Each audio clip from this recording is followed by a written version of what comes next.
وقال رسول الله صلى الله عليه وسلم من اعتكف عشرا في رمضان كان كحجتين وعمرتين، رواه البهقي، أو كما قال عليه الصلاة والسلام: إن الله وملائكته يصلون على النبي يا أيها الذين آمنوا صلوا عليه وسلموا تسليما. درود پاک وائے. اللهم صل على سيدنا محمد وعلى آل سيدنا محمد صلاة دائمة مقبولة تؤدي بها عنا حقه العظيم. الصلاة والسلام عليك يا بشير، الصلاة والسلام عليك يا نذير، الصلاة والسلام عليك يا نبي الأمة، الصلاة والسلام عليك يا نبي الرحمة، وعلى آلك وأصحابك يا سيدي يا محبوب رب العالمين. ډیرو عزتمندو معززو مشرانو همزولو معشومانو محبینو، السلام علیکم ورحمۃ اللہ وبرکاتہ. محترم حاضرینو، رمضان کریم اسلامی اتما اسلامی نهم میاش رمضان المبارک نن د هغې شپاړسمه ورځ ده، دویمه عشره د مغفرت عشره هغه روانه ده. الہ العالمین د زمونږ او ستاسو ټولو مسلمانانو خصوصا په دغې عشره د مغفرت کې د زمونږ او ستاسو مغفرت نصیب کړي. ډیره لویه میاشت ده، په دې خبره کې شک نشته، او ډیره د ثوابونو، د خیرونو، د برکتونو، د عظمتونو، د فضیلتونو میاشت ده رمضان کریم. 14 ورځې نن د هغې 14م دی، روانه ده. خدای پاک جل جلاله د باقي کومې ورځې پاتې دي په خیر او په عافیت او په صحت او په ایمان او په استقامت باندې موږ او په تاسو باندې تېرې کړي. محترم حاضرینو، نن به زه ستاسو په وړاندې باحواله یو څو مختصرې خبرې کوم. نن به زموږ او ستاسو موضوع وي بیان دپاره د اخرنۍ عشرې چې کوم اهم اعمال دي د رمضان کریم د اخرنۍ عشرې. وجه دا ده چې بل جمعه انشاءالله تعالی چې راځي نو اخرنۍ عشره به تقریبا هغه به شروع وي. منګل چې کوم را روان هفته کې د منګل ورځ ده، د 9 ورځ ده، شلم رمضان کریم به انشاءالله. او بیا به معتکفین اعتکاف کوونکو خلکو ته بیا د تقریر د اعتکاف کې د ناستې دپاره بیا موقع نه میلاوږي، ځکه چې د منګل د ورځې د را روانې هفتې د 9 ورځې د غروب نه مخکې چې یانور ډوب شوی نه وي، د هغې نه مخکې به د چهارشنبې شپې له خلک انشاءالله تعالی بیا اعتکاف ته په مساجدو کې به کیني، نو چې هغو ته اول نه اندازه ولګي د اعتکاف ثواب او د اعتکاف په ناسته کې اجر او د دې چند احکامات د هغې متعلق ورته پته ولګي. په هغې باندې به یو مختصر خبره ورته کوم. بیا دویمه خبره ورته انشاءالله تعالی چونکې ټول رمضان کریم دا د اهتمام لایق دی چې په دې کې ښه اهتمام وشي د عباداتو، د اطاعاتو، د صدقاتو، د ذکر او اذکار، د تلاوت، د درود پاک. خو بیا چې کومه اخرنۍ عشره ده هغه بیا د دغې دو عشرو په نسبت باندې د ډیر اهتمام لایقه ده، ځکه په هغې کې یو شپه راځي لیلة القدر شپه، چې دا د زمونږ او ستاسو مسلمانانو نه دا شپه رانه الله د مکه چې رانه خطا شي په دې شپه باندې یو 2 رکعاته مونځ دا الله جل جلاله ته د زرو میاشتو د عبادت نه بهتر دی. او بیا دریم نمبر چې کومه خبره ده هغه د صدقه فطر د سرسایه متعلق ارته هم یو خبره کومه که خلک اراده لري چې سرسایه او صدقه فطر هغه ورکا نو هغه څومره ده او په چا باندې لازم او واجب ده. دا د اخرنۍ عشرې 2-3 مختصری خبرې دي، په دې باندې ارته ان شاء الله تعالی دا خبره کوم، د ټولو خبرو نه خبر شي او بیا د خبرتیا نه پس چې کوم اهم کار دی چې خبر شي نو بیا په ښه طریقه باندې په هغې باندې د عمل کوشش وکړي. یو سړی خو یو عذر پیش کړي ما ته پته نه وه او زه خبر نه وم، نو ان شاء الله تعالی چې څومره کسانو ته پته نی هغې خلکو ته به ان شاء الله تعالی پته به ورته ولګي او څوک خبر نی احادیثو مبارکو کې ذکر راغلی دی، زه به حواله یو څو خبرې ورته ان شاء الله کوم. ټولو نه اول یاد ساتئ خبره ده د اعتکاف. په ابتدا کې دا یو ستاسو په وړاندې زه استعدا او درخواست دی چې هسې به جماعتونه نه ډکوئ. مقصد مدی خبرې دا دی چې 10 او 15 پکې سم صحیح ختمونه نشئ کولی، هر شپه پکې قیام پکې نشئ کولی، تهجد پکې نشئ کولی، ښه صحیح دا شپې ډکې د عبادت نه نشئ تیرولی، نو بیا د بل انسان موقع په هغې مسجد کې مه ضایع کوئ. زه یو ډیر بیکار او بے خوند یم. مثال کې زه اعتکاف اسی بس په جماعت کې پروت شم دي ته زه اعتکاف وایم، دا اعتکاف نه دی. بل انسان دی هغه تکړه دی، هغه په دې کې 15 او 10 ختمونه کا او شپې پکې تهجد کا او پکې قیام اللیل کا او یو تکړه سړی دی، عابد انسان دی، په کار ده چې زه خپل ځان په ځای باندې موقع هغه له ورکړم. نن سبا والله عالم دا اعتکاف په کوم نیت باندې خلک کا، بعضې خلک یې آرام په نیت باندې هم که چې پکې ودي په بهر معاشره کې څه خلکو سره معاملاتي د هغې نه سیټ کېدو په نیت باندې هم که چې زه د 10 ورځې به تر په آرام کې یم، دا صاحبانو اعتکاف نه دی، دا توهین دی. او بیا چې کوم دا نوجوانان خصوصا نوجوانان تاسو په سوشل میډیا باندې بیا د هغې چند ویډیانې نازیبا حرکات تاسو وګورئ چې 3 کسان سره راجمع شوي دي او په هغه اعتکاف کې ناست دي او د هغوی څه شی که سره په موبایل کې افاظ. زما خلیفه صاحب ته دا خواست دی او زمونږ نه لاندې چې څومره ادارې دي، مساجد دي، دربارونه دي، د لواړګي صاحبانو زمونږ مدرسه ده، زرغونی مسجد، څومره کسان پکې کینی په هغو باندې ځان سره موبایل راوړل مونږ بد کړي دي.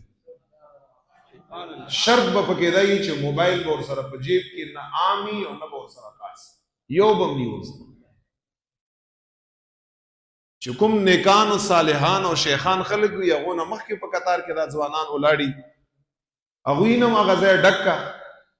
او بیا د دوی کرتوت. نو دا ذکر ته وایم دا سنت مؤکد دی او زار ته د اعتکاف فلسفه باندې د پویومه چې دا اعتکاف به نبی علیہ السلام ولې کاوه، یعنی وجه سره چې ستا تم کم از کم پته وي چې زه چې جومات کې کینم اعتکاف ته نو زه به اعتکاف ولې کوم د دې فلسفه سره نو قطعا چې څوک دلته کینی هغه سره به دغه آلات وغیره دغه شیان به ني ورسره او چې په څومره ځایو کې کینی دغه ګند دا مرداري چې زمونږ او ستاسو هر څه یې تباو برباد کړه او دنیا ته یې بهر ښکاره کړه او نم د چانا بغیر د کیمرې نم نه عبادت دی او نم تلاوت دی او نم عمره ده او نم حج دی او نم طواف دی نم سعی صفا مروه ده کوم طرف ته داخل ځي دا عبادت ته چا لپاره رب خو تا ویني چې ته چا لپاره او زه عمرې په سفر باندې روان یم زما لپاره دعا کوئ دې خبرې ته هم ضرورت نشته دا اوس یو ذریعه د خبرېدو ده چې زه عمرې ته روان یم شیطان دې هغه پورې نه پرېږدي چې څو پورې ته تباه کړی او برباد کړی یا نه لږ زره کرته مه دغې ممبر نه تاسو ته دا خبره کړې چې خپل عبادات به چا سره نه شیر کولی چې ته څه شی کړي ته بې رب دپاره کوي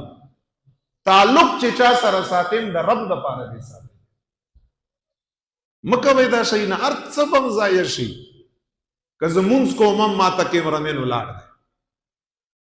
که زه تلاوت کوم هم ماته کیمرامین ولاړ دی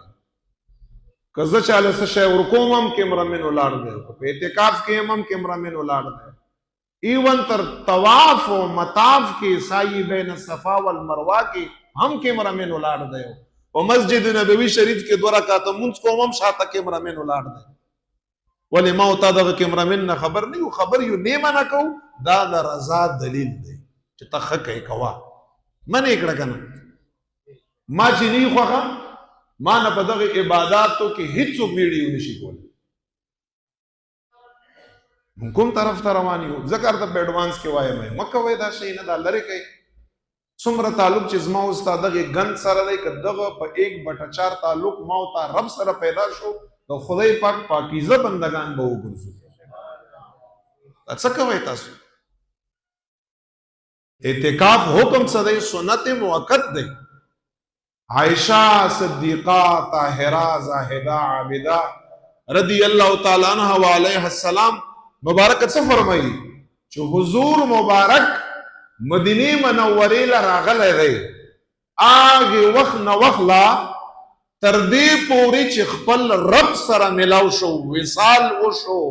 وفات شو مبارک یو کال پیغمبر علیہ السلام مبارک میں اعتکاف نہ دے پاتے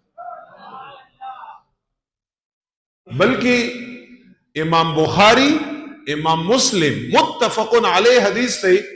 یو رمضان کریم نبی علیہ الصلوۃ والسلام دیش والا ورځ اعتکاف هم کړی درې واړه عشره او په یو حدیث کې یو ځل نبی علیہ السلام 20 ورځې اعتکاف هم کړی 10 ورځې خو یې کړی دا خو نبی علیہ الصلوۃ والسلام مبارک یہ فلسفہ په حدیث کې بیان کړی ابو سعید خدری په جنت البقیع کې آرام فرما دی هغه مبارک نه روایت ته ابو سعید خدری نه رضی الله عنه امام بخاری امام مسلم دا حدیث دواړو روایت کړی چې حضور مبارک صلی الله علیه وسلم او هغه سره مونږ خپل ځان یادې مونږ چند صحابه ابو سعید خدری فرمایي مونږ ور سره رمضان کریم میاشتې په اول عشره کې اعتکاف تکې نس اول عشره کې کله چې 10 ورځې تیر شوي حضور مبارک خیمه سر رويست 10 ورځې مونږ صحابه ته وی او څه فرمایل وی چې اے صحابه چې د کوم شي لټون د پاره ناستما خلق اعتکاف کې د کوم شي لټون د پاره کینی او څه شي پاره کینی وی چې د کوم شي لټون د پاره چې ناستما جبريل علیہ السلام مبارک را لراغه او راتوی فرمایل قربان اغلق مخ کې رہے په دغه اولنو 10 ورځو کې هغه شی نشتا مونږ به 10 ورځې نورم کینو منځنۍ عشره پیغمبر علیہ السلام کې ناس مبارک او چې کله د شلمې ورځې سحر شو سبعی شو ابو سعید خدری فرمای حضور مبارک خپل خیمه نه سر رويست او مون صحابو ته فرمایل اے صحابو جبريل علیہ السلام مبارک مال راغلو راتوی فرمایل چې قربان ته کوم شي لټون د پاره ناشته او تو کوم شي ګوري هغه شي په دې عشره کې نشتا هغه لږ مخ کې حضور مبارک یو لشت نورم کینا شل ورځې شوي حضور مبارک په شلم سبعی باندې صحابو ته وی چې کوم کسان ما سره شل ورځې ناشتي نو کو تابعیان بوي نو یو لس ورځې را سره نورم کینې دا اخیرنه عشره کې را سره کینې بختور صحابه چې دې شورځه په اعتکاف کې محمد مصطفی علیه السلام سره تیری کړی څوک باندې کینی حضور مبارک سره هغه صحابه کرام ور سره مخ کې لس ورځې نورم کیناست او چې بیا راته و فرمایل چې د کوم شي لټون د پاره ناستم چې ماته د هغې فضیلت حاصل شي هغه د لیلة القدر شپه او هغه لیلة القدر شپه جبریل علیه السلام راغله او راته وی فرمایل قربان اخرنۍ عشرې په لس شپو طاق شپو کې الله کې خیرات حضور مبارک لس شپې نورم اعتکاف وکړ پورا میاشتم نبی علیہ السلام اعتکاف کړه فلسفه سوا دی حدیث نه خدا پته ولګی دا چې فلسفه په کې داوا چې د لیلۃ القدر د شپې هغه فضیلت او ثواب معتکف ته لک په اسانه باندې ملاوږي ځکه هغه تیار په جمعات کې الله چوکټ لګور راغله دا اعتکاف کې مسجد لراتلل مسجد د خدای پاک کور دی جل جلاله او دلته ورته بستر اچول د دې داسې مثال دی لګاته چې چاته په دروازه کې بستر واچي چې زه ستاله راغلی یم دا بستره مې ورته اچولې ده زما دا شیان دي که زما دا مطالبات پوره کې او ماله دا شیان راکې زه خو درته لس ورځې دلته پروت یم نو دا خدای پاک ته په کور کې د الله په چوکټ باندې بستره اچول دي او فلسفه پکې سره فلسفه پکې دا ده چې لیلۃ القدر د شپې فضیلت ارته په دغه لس شپو کې د الله له طرف نه ملو شي اغه لیلۃ القدر چې د حدیث مطابق په اخیرنۍ عشره په طاق شپو کې نبی علیہ الصلوۃ والسلام مبارک فرمای انسان ته ملاوږي یوشتمم کېدای شي درویشتمم کېدای شي پنځشتمم کېدای شي اوویشتمم کېدای شي یو کم دیشمم کېدای شي فلسفه پکې ده او ته ځان سره موبایل رانه نه باسي او لږ شپې ته څه شی کوي خلکو سره د قصې قطارې د اعتکاف نه شروع کړي په نورو مرداریو کې اخته دا کارونه ده چې کول دې کارونو لپاره ته مسجد له راغلی دا کور کې وکړه نو که دا کارونه کوئ هسې جوماتونه مه ډکوئ ځکه رحمت نه بس شی جوړ شي رحمت نه زحمت جوړوي الله تعالی د رضا کولو نه الله د مکه دا چې لږ شپې وځي خدای پاک جل جلاله نعوذ بالله نورم درنه ناراضه شوی او ډیره بده خبره ده حضور مبارک دومره په اهتمام باندې کړی خپلو بیبیانو ته عائشه مبارکه فرمایي چې ټولو بیبیانو ته به یووي نبی علیہ السلام مبارک به تر اجازه وغوښته که تاسو خوښئ ځکه تاسو سره زما شپې راځي یو شپه مار سره راځي که تاسو خوښئ زه به دا لس شپې په مسجد کې د الله جل جلاله عبادت له ورکړم حضور مبارک به ملا ورته وتړله مسجد له به راغی په عبادت باندې نبی علیہ السلام خو هره شپه اعتکاف و هره شپه عبادت و قیام اللیل و تهجد خو په خصوصیت باندې به په دغه لس شپو کې ډیر زیات عبادت کوي دا دنیا چې کوم شغل وغیره دی دا به ډیر کم کړ نو اعتکاف دې لپاره دی چې تخپل تعلق په لس شپو کې رب متعال سره مضبوط کړي قرب یا حاصل کړي نزدېکت یا حاصل کړي اور نږدې شي استغفار وایي الله باندې ځان وبخي الله باندې ځان مغفور او مرحوم کړي لږ شپې چې پتا باندې وځي چې ته په داسې حال کې اعتکاف نه راوځي چې الله تعالی تا ته ټول ګناهونه ټول معاف کړي دا لږ شپې خلک دې پاره تیری ځکه ما دا ټولو ته خواست دی چې څومره مساجد دي خانقاګانې دي څومره دي مراکز دي چې څومره خلک اعتکاف ته کینی په کار د چې هغوی باندې موبایل باندې مکمل پابندي ولګي چې دا کس به په اعتکاف کې ځان سره موبایل نه راوړي چې چا سره یې هغو ته په دغه ځای کې او زموږ چې څومره مراکز دي هلته د اعتکاف کې د ناستې اجازت بالکل نشته سبحان الله ته عبادت له راځې نو بیا سم عبادت وکړه خیر دی آرام پکې وکړه آرام هم پکې عبادت دی او په دې نیت باندې چې زما بدن لږ انرجیک شي او زما بدن له انرژي راشي او زه بیا شپې په دغه خوب باندې بیا قیام وکړم او عبادت وکړم او نوافل دا خلکو څه شی شروع کړی حضور علیه الصلاۃ والسلام مبارک فرمایي امام بیهقی دا په شعب الایمان کې دا حدیث مبارک روایت کړی نبی علیہ الصلوۃ والسلام فرمائی من اعتکف 10 فی رمضان کان کحجتین وعمرتین حضور مبارک سے فرمائی نبی علیہ السلام فرمائی چې کوم یو انسان د رمضان کریم په اخرنه عشره کې لشپې د الله جل جلاله د رضا لپاره اعتکاف وکړو او اعتکاف مقصد دی د شپې عبادت دا یو وکړو کانا کا حجتین و عمرتین څومره ثواب په ملاوږي حضور مبارک فرمای دو د قبول شو حجونو او دو د قبول شو عمرو ثواب الله تعالی د انسان لپاره اعتکاف دوا قبول شوی حجونه او دوا قبول شوی عمره ثواب خدا هغه خلکو لپاره چې په جیب کې ور سره موبایل دی اي کور پرې خي تسبیح ور سره جانماز ور سره قرآن شریف ور سره استغفار درود پاک په دې کې مشغولي او د الله ورځې په عبادت باندې ډک کی تیرې کا او دویمه فلسفه په یو فلسفه خو په کې دا ده چې په اخرنه عشره کې به د ليله القدر د شپې فضیلت ورته ملو شي اسانه باندې سړی په مسجد کې پروت دی شپې د خپل وس مطابق د تراویح نه پس که په 1 بجه باندې او که په 2 بجې باندې بشک تراویح نه پس آرام وکړه 2 بجې په 1 بجه باندې انسان یا په 3 بجې باندې انسان روچت شي نوافل کا ذکر و اذکار استغفار هر شپه اندغه روټین تر سحرې پورې به انسان سحری وکا سحرې نه پس جمع وکا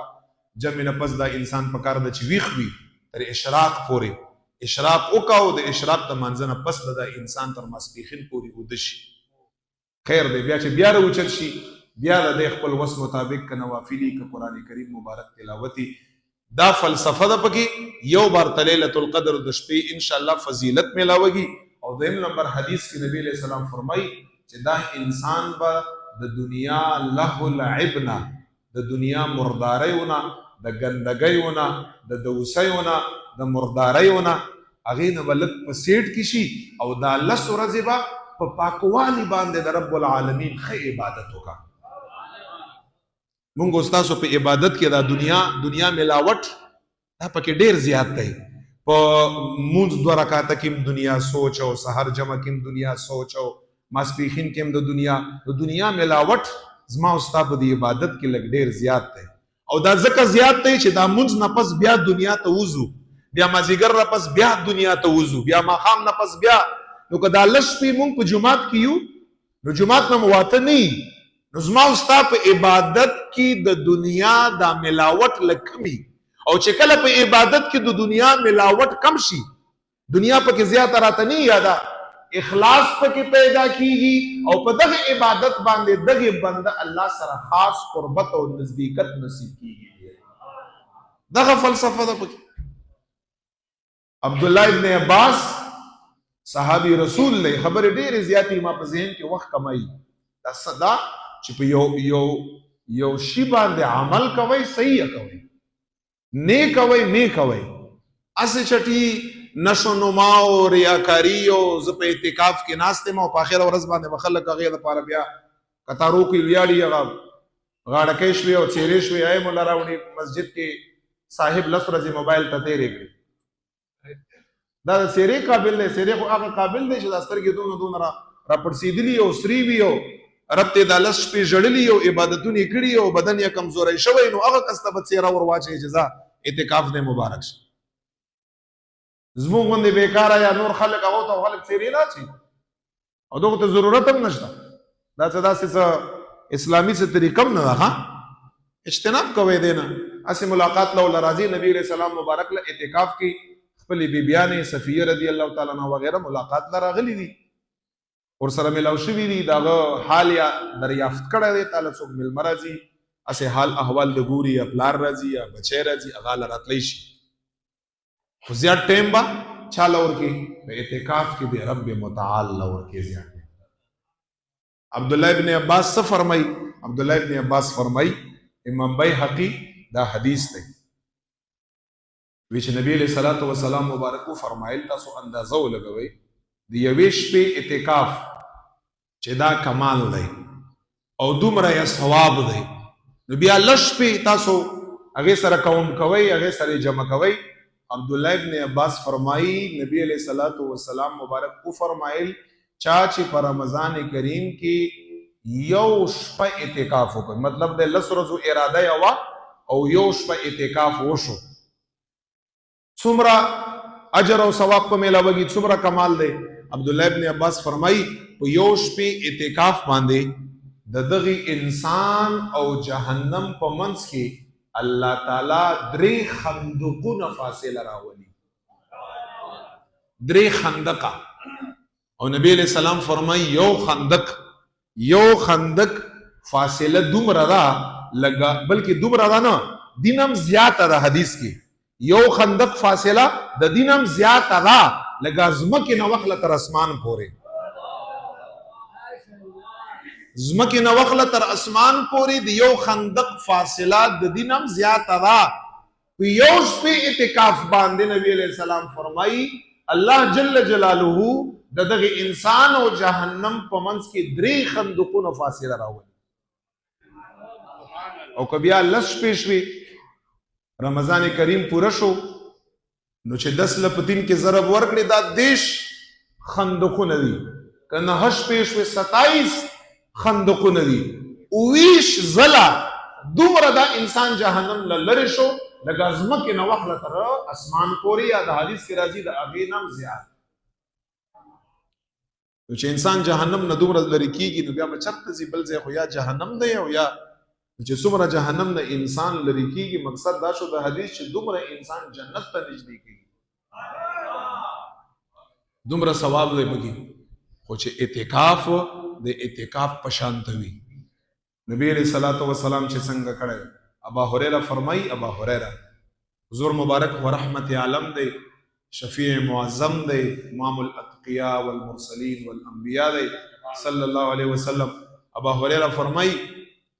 چې په کوم کال باندې، هر کال باندې حضور علیہ السلام لش په په اخر د رمضان کریم اخر عشره کې اعتکاف ته ناست دی. وای چې کوم کال باندې چې حضور مبارک دنیا نه ته، هغه ته پته وه که انبیاء له خدای پاک جل جلاله د خپل مرګ اختیار ورکړی، ستا خوښه ده که ته یې سارېږې بیا به م راځې، او که ته ځې ستا خوښه. څنګه چې ستا خوښه هر نبی له الله تعالی د خپل زندګۍ د اختتام الله له اختیار ورکړي، نو هر نبی تک خوښي، ځکه چې الله جل جلاله سره ملاقات د دغه نبی ته د هر نعمت نه باندې نعمت دی. ابا هريره فرمایي چې په کوم کال حضور مبارک دنیا نه ته، په هغه کال باندې نبی علیہ السلام په رمضان کریم کې 20 ورځې اعتکاف وکړ او حریص او نبی علیہ السلام په عبادتو باندې، حالانکه امام المعصومین دی، پاک دی حضور مبارک. 20 ورځې اعتکاف یې وکړ چې زما د دغه عباداتو د نیکیو دغه شرحه فیصدي دا لږ ډېره شي، زه ډېرې نیکۍ وکړم. او دې کې امت ته څه دی؟ په دې کې امت ته تعلیم دی چې تاسو دا بڑے خبرې چې کوئ، دا 2 رکعاته نفل ما او تا چېرته وکړو، بس دا داسې ده لکه زما او ستا ټول عمر دپاره چې دا 2 رکعاته کافي بس دی. مونږ عبادت حق داسې ښکاري راته لکه چې عبادت حق هم پوره کړ. ما او تاسو خو ډېر خطاکار او سیاکار خلک یو، ډېر بیکار خلک یو،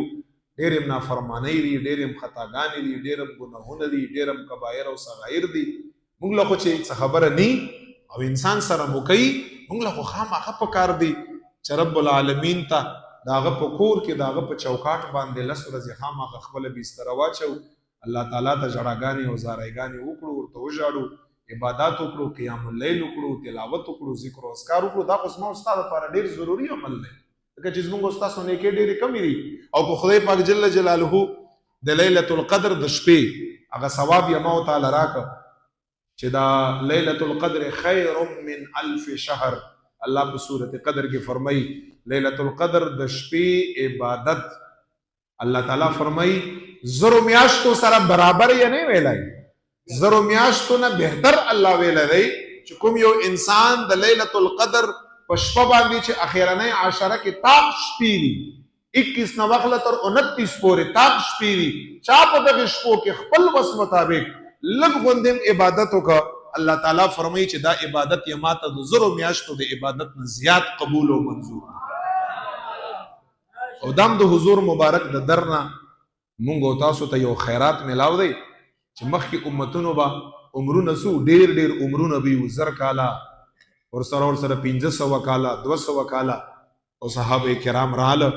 د صحابو د خاطر مونږ ته هر څه ملاوي دا غوي د برکته د حضور مبارک د برکته. بیا صحابو سوالونه کړي دي نبی علیہ السلام ته، دا غو د برکته مونږ ته هر څه ملاوي. صحابه کرام رالو قربان مونږ عمرونه خو ډیر کم دي 50 کاله او 60 کاله او مخکې امتونو با 200 کاله او 300 کاله. یا رسول الله مبارک صلی الله علیه وسلم هغه خو بیا مونږ په نیکیو کې ډیر مخکې دي. مونږ که 60 کالم مسلسل نیکی وکړو نو هغه خو مونږ نه بیا ډیر زیات مخکې شو په نیکیو کې. دا بس مونږ نیکی به څنګه یو دا وی نیکی دا خبره ورته وکړه. دلته جبرئیل علیه الصلاۃ والسلام راغی سورۃ قدر یې نازل ک، نبی علیہ السلام تی و فرمایل ستا صحابو دا شکایت کو چې عمرونه کم دي نو نیکی بم کمی، مخکې امتونو عمرونه ډیرو نیکی هم زیاتې وي، مونږ نه به هغوی په نیکی مخکې زمانه کې به مقابله په نیکیو کې وه، په عباداتو کې به وه، په تلاوت کې به وه، پیسو په بنګلو په ګاړو کې به نه وه، ځکه دا هر څه عارضي دي، دا هر څه عارضي دي. د دې پاتې کېدو لپاره سترګو رب ته ضرورت دی، سترګو په رب کې انسان نه دا هر څه پاتې شي. بچ څومره استعمال کړي او استعمال کړو بیا تر پاتې شي. په نیکیو کې کمپټیشن مقابله و. دلته جبرئیل علیہ السلام راغی حضور مبارک ته فرمایي خپل صحابو ته وایا خفه کېږئ ما د رمضان کریم په اخرنۍ عشره کې مې داسې شپه دله درکړه چې چا په هغې کې 2 رکعته عبادت وکړه ما ته به دغه 2 رکعته عبادت د زرو میاشتو د عبادت نه بهتر. 84 سال څپاسه 4-5 میاشتې راځي زرو میاشتو نه 4-8 کاله. ته سوچ کړه چې ما او تعالی خدای پاک 40 کاله عمر 50 کاله عمر را کړی او په هر کال کې د 15 ترو باسه 15 کاله ما او تا باندې 40 کاله ډیر خلک ست الله تعالی 40 کاله په وی باندې روزه راوستا او د لیلۃ القدر د شپې فضیلت ورته ملاوږي او 15 کاله سره هغه برابر وا زرګونو کاله عبادت شو د الله په حضور او په دربار کې. دا د صحابه او د سوال او د رسول الله مبارک د خاطر مونږ ته ملاو او دا مونږ نه بلغه لعب کې او اخرنۍ عشره د مونږ تاسو ځان لپاره جامع او پیزار او د بریخودي څوک ماخام په کوم ځای کې ځان لپاره شاپینګ کا څوک ماخام په کوم ځای کې لګي ځان لپاره شایان اخلي اختر را روان دی دا ځان لاخلم دا خسته خسته شپې په هغه باندې څکه خرابې. دا چهارشنبه شپه ده د منګل په ورځ باندې ان شاء الله شلم روزه نو که چا اراده نو ډېر په ادب احترام او عبادت په جذبه باندې چې کوم کوم ځای کې تاسو کې نه بس صرف کې شرط دا دی چې په هغه مسجد کې 15 وخته مونځ شي که د جمعې مونځ پکې شي او که نه شي بهتر دا دی چې جمعې مونځ هم پکې شي او که جمعې مونځ پکې نه شو خیر د جمعې مونځ لپاره بل جمعات نه تلای شي چې په لار کې څه خبرې مبرې به نه کوي بس مونږ چې څنګه کوي ډایرکټ به بیرته خپل اعتکاف ځای له راځي او چې مسجد یو 15 وخته په هغې کې مونځ شي په هغې کې ته کېناستی شي. د منګل په ورځ باندې شلمه روژه ده انشاءالله د غروب نه مخکې به ته نیت د اعتکاف کړې نویت سنت الاعتکاف جمعات کې به په نیت د عبادت باندې الله د رضا دپاره کېنم 10 ورځو دپاره د اعتکاف نیت دی چې د 21 غروب چې کوم راځي چې هغه په تا باندې مسجد کې دننه وشي په شلمه روژه باندې بس شلمه روژه د مازدیګر جمعې نه بعد ته راشه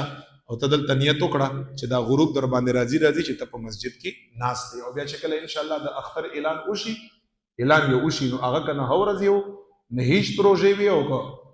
10 روژې وي چې هر څنګه اعلان وشي اعلان نه پس ته راوتی شي تا ته اجازه ده او په عبادت باندې ډک اعتکاف وکړئ. دا څنګه چې مارته وي داسې نه چې موږ تاسو په نورو کې اخته یو. او په آخر کې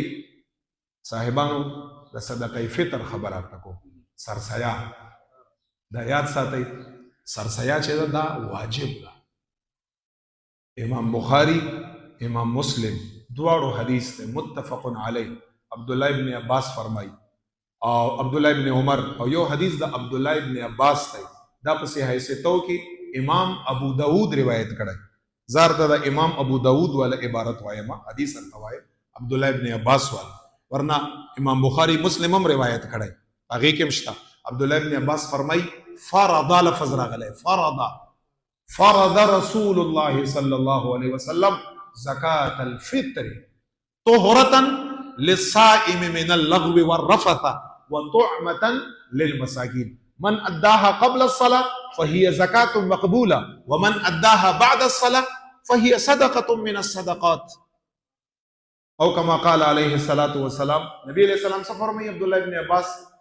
حضور مبارک په خپل امت باندې سرسیا صدقۃ الفطر فرض کړي او لازم کړي دا څه سنت موقت وغیرہ نه ده، فرض ده یعنی واجب ده لازم ده. او په دې کې فلسفه څه ده؟ په صدقه فطر کې څه فلسفه ده؟ ولی الله تعالی دا لږ غوندې مال ما په تا باندې لازم کړی وي او غریب فقیر مسکین نه به دا پیسې موږ ورکوو. ورې په دې کې نبی علیہ الصلوۃ والسلام یو حکمت هم بیان کړی دی د صدقه فطر. نبی علیہ السلام صحابو ته فرمایي چې بعضې وخت کې زما امتیانو نه په رمضان کریم کې داسې ګډې وډې خبرې ویل شوي، په تراویحو کې څه کمای راغلی، په رمضان کریم کې څه کوتاهي راغلی، څه داسې ګالم ګلوچ کنځلې منځلې رانه په رمضان کریم کې شوي، بې صبري رانه شوي، داسې څه کوتاهي رانه شوي. حضور مبارک فرمایي دا صدقه فطر د انسان د رمضان کریم روژې د لهو لعب نه پاکوي. دا څه شی چې تا نه څه کوتاهۍ کمزورۍ پکې شوي دي که نه، هغه خانه د لډکه که بیرته او هغه څومره کوتاهۍ چې هغه دغې سرسیا سره څه شي هغې سره ختمې شي. یو خو او څومره ښه خبره ده چې ما او تا نه بعضې به څه د 1400 ورځو کې به څه کوتاهي ما او تا نه په منځو کې وغیره وغیره کې به راته شوي، هغه کوتاهۍ ورسره ما او تا طهرة للصائم من اللغو والرفث. او دویم پکې څه فلسفه ده؟ وطعمة للمساکین، دا د مسکینانو د فقراو د درستخان خیسته کېدو دپاره یو ذریعه ده چې په اختر خوشحالۍ کې موږ سره د فقیرانو غریبانانو درستخان هم څه شي لږ ښایسته شي او لږ په هغې باندې هم څه خوراک مراک دا خپلو بچو له دغه فقرا غریبانان په هغه پیسو باندې نبی علیہ السلام فرمایي ویسي. دا واجب ده، حضور علیہ السلام فرض کړی ده. رمضان کریم کې به د مانځه نه مخکې باقاعده پیغمبر علیه السلام یو صحابي د مدینې منورې په کوڅو کې ګرځاوه، کوڅو کې، او څه به ورته وي د هرې کوڅې په سر باندې ودرېږه او چیغې پکې وه، اوازونه پکې وکړه چې نبی علیه السلام مبارک په امت باندې صدقه فطر واجب ده، مالداران خلق د دغه صدقه سرسیا غریبانانو ته ادا کړي. باقاعده صحابي به په کوڅو کې ګرځېدل خلکو. حدیث کې راځي نو سرسیا صدقه فطر دا واجب ده، لازمي ده، دا به خامخا ورکوئ. او غنم چې دي صرف هغه 2 کیلو دي، غنم 2، باقي کجوره 4 کیلو ده، جوار وړه هغه هم 4 کیلو دي، ورسره کشمش میوه وچه هغه هم 4 کیلو ده. دې کې فلسفه څه ده چې غنم 2 کیلو دي؟ ګورئ تاسو خو اسلام تاریخ ګورئ نه، چاته غوږ هم نه نسئ، زړه هم تنګږي چې دا مولانا صاحب خبرې که زړه تنګ شو. صحابو په دور کې د ټولو نه ګران غنمو، ټولو نه ګران غنمو، دا به نه پیدا کېده. حضور مبارک هغه 2 کیلو وټاکل، د کشمش نه ګرانو، د اوربشو نه ګرانو، هر کجورو نه ګرانو، ټولو نه ګران شی غنمو، ځکه حضور مبارک هغه 2 کیلو ټاکلی او دا نور ټولو نه ارزانو نبی علیہ السلام هغه 4 کیلو ټاکلی. او کمال خبره څه ده؟ غنم به نو ګران به اوس ټولو نه به ګران وو، خو چې صحابه به صدقه فطر ورکوله ټولو به په غنمو کې ورکوله، هغه ګران طرف. لکه اوس وخت کې سرسیا څومره ده؟ 300 روپۍ سږ اعلان شوی، دا د 2 کیلو د غنمو قیمت دی 300 روپۍ سرسیا. زمونږ باوسه خلک هم 300 روپۍ ورکوي. د جوار وړه د هغې قیمت څومره دی؟ 1160 یعنی 1160. که څوک 4 کیلو جوار جو چې کوم د هغې وړه دي هغې سرسایه ورکړي نو هغې 1160 ده. بعضې خلک دا ورکه. د کجورو هغه تقریبا چې دی نو 2800 روپۍ ده. کجورې 4 کیلو 2800 روپۍ. نو که په کجورو کې ورکړي نو پر هیډ 2800 روپۍ ورکړه. او د کشمش هغه تقریبا 7200 ده 4 کیلو. او ډیر کسان داسې شته چې د دې وس یې هم شته. او افسوس خبره دا ده چې هغه مالدار انسان چې سرسایه ورکوي د غنمو په حساب د 300 روپۍ په حساب کې صدقه فطر هغه ورکوي. یعنی یو قسم له داسې یو بوج ورته ښکاري چې زه د کجورو یا د جوارو په وړو کې چې د صدقه فطر ورکړم نو دا به داسې تاوان وي زما لپاره. دا 300 روپۍ هغه خلکو دپاره ده چې کوم دغه نور وس یې نه وي. نو دې وجه نه صدقه فطر سرسایه دا ادا کړئ. او کله به ادا کوئ د اختر مونځ نه مخکې به ادا کوئ. ها اختر مونځ نه بعد که ادا مو کړه هغه ثواب یې بیا نشته. دا حدیث دی. دا زموږ دې پاره نه وي دا مولانا صاحب ځان دپاره لګیا دی. حدیث دی. نبی علیہ السلام فرمایي من اداها قبل الصلاه. چا چې ادا کړه د اختر مانځ نه مخکې فهي زکات مقبوله. دا صدقه فطر هم دا حضور علیہ السلام مهرم کول دا الله تقبل هم دا مهر دی دا قبول ده. ومن اداها بعد الصلاه. چا چې د اختر مانځ نه بعد کې ادا کړه فهي صدقه من الصدقات. حضور مبارک فرمایي چې بس دا یو صدقه ده د صدقونه. دا څنګه چې مونږ عام صدقې ورکو دا خو مونږ په عام صدقه باندې نه ورکو کنه په خاص صدقه باندې ورکو. او حضور مبارک د اختر د مانځ نه مخکې ته قبول ویلې. نو ځکه علما فرمایي اختر مانځ نه بعد یې مور کوي. اختر مانځ نه مخکې دا نن نه د اخیره عشره کې یا خصوصا یا دا نن هم که تاسو په رمضان کریم کې په دې نیت باندې ورکوئ چې را روان اختر له خامخا هغه زمانه کې به صحابو د اختر مانځه نه مخکې ورکوله. خو چونکې هغه زمانه کې داسې اهتمام نه و چې جامو پسې به ګرځېدا دا بیا بس شی به چې و ابې که خو نن سبا خلک خامخا یو څو ورځې 15 ورځې 10 ورځې مخکې وله ورکوئ چې هغه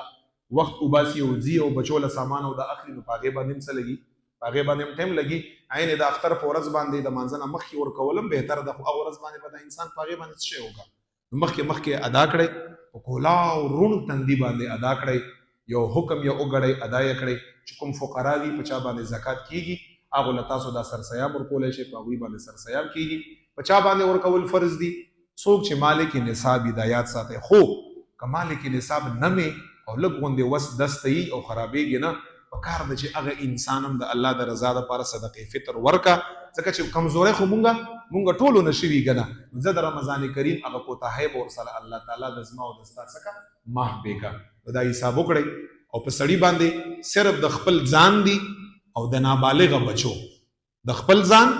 د نابالغه بچو دا په سړي باندې فرض ده. نور که د بالغ بچو هغه ورکوي که د کور والا ورکوي دا د پلار طرف نه په کور والا او په بچو باندې احسان دی په چې ورې کړه نور په لازم نه ده. هر بالغ به د خپلو بچو ورکوي. او چې دی ښځه چې د کور والا به خپله صدقې فطر ورکوي که خاوند یې د هغې طرف نه ورکوي ورکولی شي. چاله به ورکوي چاله چې زکات ورکولی کېږي بس یو شی دی زکات او صدقې فطر. هماغو فقیر مسکین غریب له ورکولی شي د الله د رضا لپاره. خامخا یې وباسئ دا صدقې فطر. الله تعالی د مونږ روژې که څوک اعتکاف ته کښېني اعتکاف دا عبادات دا صدقې فطر دا هر څه د الله تعالی مونږ له اول توفیق راکړه چې په ښه طریقه باندې دا مونږ ادا کړو او د هغې نه پس الله تعالی شرف د قبولیت وله ورکړه. الله تعالی دې زمونږ او ستاسو د بخښنې او د مغفرت څه وګرځي. الله دې ذریعه وګرځي. اخر کې یو خبره اوس را یاده شوه دا بار ملک کې چې کوم خلک دي ځکه چې ما سره ډېر په بېشماره خلک وټساپ باندې بار بار یو کس په سعودي کې یا په لندن کې یا په بل ځای کې مزدورۍ له تللی او د هغه بچي په پاکستان کې هغه د مسلې پوښتنه که اکثر مسله دا ده چې زه د پاکستان مطابق سرسایه ورکړم که د هغه ځای مطابق چې په کوم ځای کې نو مسله یاده ساتئ. که تاسو نه چا تپوس وکړه تاسو هم ورله جواب ورکوئ. کوم انسان چې په کوم ځای کې دی د هغه ځای مطابق چې کوم د سرسایه اعلان شوی دی هغې مطابق به سرسایه ورکوي. د چا هغه د خپل ځان هغه او په پاکستان کې چې کوم نابالغه بچي د هغوی او داسې هلته یې که ورکوي او که پیسې پاکستان ته رالګي د خپل ځان او د نابالغه بچو به سرسایه د هغه قیمت په مطابق ورکوي چې په کوم ځای کې دی اوسېږي. که په سعودي کې اوسېده سعودي مطابق به ورکوي چې څه اعلان شوی. که بهر ملکو کې اوسېده هغې مطابق. پاتې شو کور والا یو بالغه بچي هغه به په پاکستان کې خپله سرسایه ورکوي. دا یو ضروري مسله وه. الله تعالی د موږ له دا کولو توفیق راکړه. و آخر دعوانا ان الحمدلله رب العالمین. یو کرته ټول رسول الله مبارک باندې درود پاک وایي.